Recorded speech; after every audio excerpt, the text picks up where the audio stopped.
I think it's clearly focused accountability. Clearly the board of directors and their role, the role of the audit committee, the validation of their independence, the revalidation of the need for an independent outside auditor, and the direct relationship of the audit committee as a group of independent shareholders representing the shareholders and the independent auditors in that relationship has clearly created a strengthening of the shareholders' position at the table as operating management tends to want to run the business. Well, clearly it's affected all the businesses, and some change has had to take place. Sam DiPiazza, the CEO of PricewaterhouseCoopers, in a recent interview with World Energy, has said, the discussion these days is focused on accountability. But I say go past accountability, go to transparency, put yourself in the shoe of the investor. Understand what the investor should have and tell them, good news and bad. What are your comments? I believe that we do need transparency. I think it's essential. Transparency, though, has a lot of different meanings. And among other things, it's transparency within the company itself. It's different employees knowing the same thing. All of those things don't go external. But if there's something bad developed internally, and there's transparency internally, then it gets to be corrected. So I believe very much that we need transparency. Alan, have you got some thoughts on this? What are your views? I agree with that. I think it's a matter of degree. I think you clearly have to be transparent. There becomes a point, though, where if you become too transparent, and I realize this can be argumentative, but you actually are disadvantaging your investor. There are such things as competitive advantage, knowledge in which you have your cost basis, for example, what may be a competitive financial strategy. Every business needs profit to continue operation. But have we learned a lesson about putting profits above fair play? Well, everyone needs to breathe, but we don't, in order to live. But we don't live just to breathe. Profits are not everything. And if you're going to have an organization, a corporation, it can't be just for making money. An organization is to provide some benefit to human beings.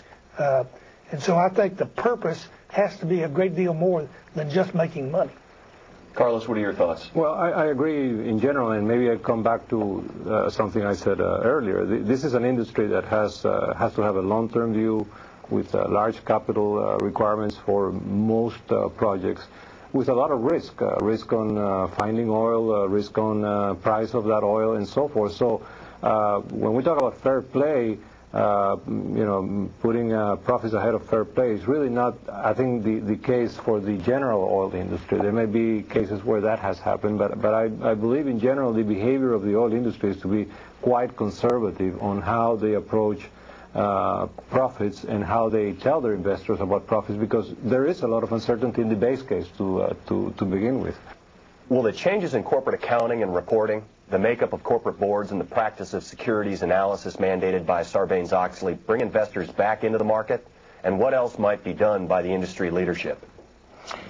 I think the quote that you had from Sam DiPiazza earlier really sets the foundation here. We must have more accountability, we must have more transparency, and we must have more integrity in our financial reporting. But at the same time, I think we have to look back and recognize that the stock market, there was an over-exuberance there. There was an over-evaluation. And we all got caught up in that. I mean, this wasn't some cases one trying to dupe the public, if you will. I think it's a good first step. Sarbanes-Oxley is a good first step. What it will take, however, is a demonstrated credibility of watching corporate America act over the next several years. Companies are going to be looking at this with more care. Do you really create expectations that your stock price is going to go awfully high with a 20% per year increase, which is, I guess, we as investors got used to. I don't know whether the investor has to be re-educated. I think probably the hard times have re-educated himself already. So in this regard, I don't think management is really putting investors last. They're putting investors very close to the customer. But I think an education process is occurring in which the expectations are not as great as before. Excellent point. It's been said that setting an example is the highest form of leadership. What types of things must corporate executives do to establish a new, stronger set of values? Mike? Well, I think, as we suggested earlier, businesses have standards of conduct. We have a set of standards of conduct. It's the prerequisite of our culture. But as leaders, we have to set an expectation. We have to demonstrate. We have to walk the walk, if you will, because people look to us to set the benchmark around what has to be done. I'd like to hear what Alan has to say about this. Doug, I think first is being front and center. I think too often in some of the examples we've seen, some of the unfortunate examples, you have the chief executive feigning innocence or lack of knowledge. A chief executive has got to be able to face investors, face employees, clients, and talk openly and honestly and answer tough questions. Well, doing the leadership is all about seeing live, in person, real, the values lived. And so in asking what does an executive do to do more, I would suggest look at your value statements, look at your mission statements, and live those value statements, live those mission statements. And if you do, that is the next critical step to regaining credibility within the marketplace. What kind of consensus should energy executives be trying to build? Well, in the Writing in World Energy, we've talked about an organization being a group of people surrounded around a purpose with a decision-making process. And that decision-making process first has to have that vision. You can't have consensus without some purpose that you're trying to achieve. In our last broadcast, Matt Simmons pointed out that corporate leaders will play a pivotal role in restoring investor confidence.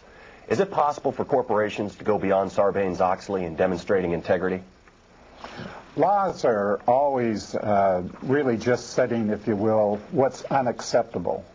And smart people, in my opinion, will always go beyond that kind of minimal standard that society sets. They will set their standards clearly above that.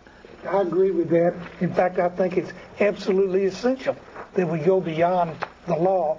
After all, the criminal laws only really influence the 1.5% or so of criminals that are in prison and jail. We really have to deal with ethics and culture and go way beyond what the rules say. Well, Sarbanes-Oxley is a vehicle to communicate. It kind of sets the standards. The other things we can obviously do is be in our industry communicating, be in our communities communicating, make sure governmental authorities know where we stand, and then be consistent in what we do and what we say, and make sure that our ethics and our standards are, in fact, our watchword. Finally, we're now facing immense damage due to bad actions by a small fraction of American businessmen. Will we recover, and how long will it take? Steve?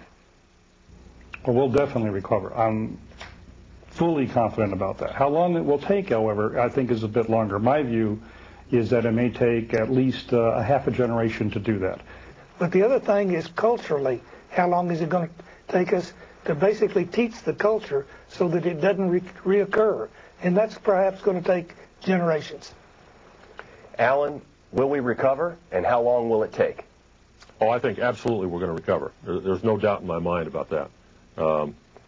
Timing, there's a lot of factors that are going to go into that. I'm not saying this tongue-in-cheek. I think there will be some recovery after the election. There is a certain element of media and political interest in making this a significant issue. My personal view is that we're on our way out, that we are beginning to climb out of that. And I think, along those lines, a lot of the things that we've talked about today are what's causing that to happen.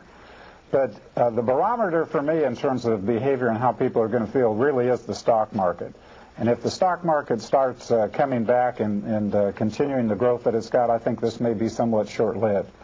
Obviously, this is a topic that we could discuss for hours. On behalf of World Energy, I would like to thank PricewaterhouseCoopers for helping to bring the topics of energy policy, the environment, corporate governance, and now leadership to our viewers and supporters. I'm Doug Johnson for World Energy Television. Thank you for watching.